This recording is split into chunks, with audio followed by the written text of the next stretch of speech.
రామం ఏమైంది నీకు పాపం? జర్నీ చేసేటప్పుడు జోడీలు చేసుకుంది చూస్తే నా ఒళ్ళంతా జర్రీలు పాకినట్టు ఉంటుంది. ఎక్కడ చూసావు? అపరిచితుడిని కలడానికి అలపి వెళ్ళినప్పుడు.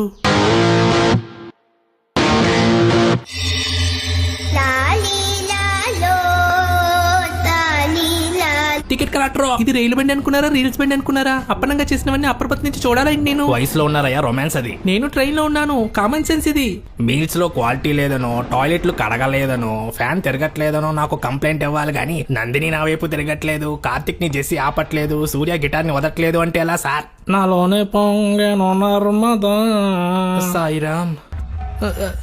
ఆ తర్వాత అపరిచితుడిని అమీర్పేటలో కలడానికి ఆర్టీసీ బస్ ఎక్కినప్పుడు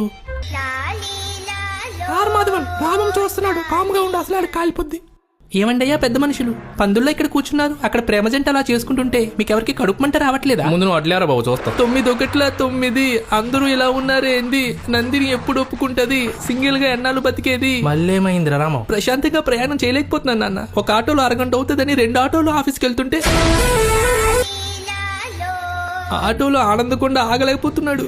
కంపార్ట్మెంట్ లో కామ్గా కార్తిక్ కూర్చోడు. ఆర్టీసీ బస్ లో మాధవన్ పులిహార కలుపుతాడు. వీళ్ళందరినీ ఇలా చూస్తుంటే నా ఒంటరి గుండె ఓర్చుకోలేకపోతుంది నాన్న. ఏం చేసావు? అప్పుడే అపరిచితుడికి కంప్లైంట్ చేశాను. ఫస్ట్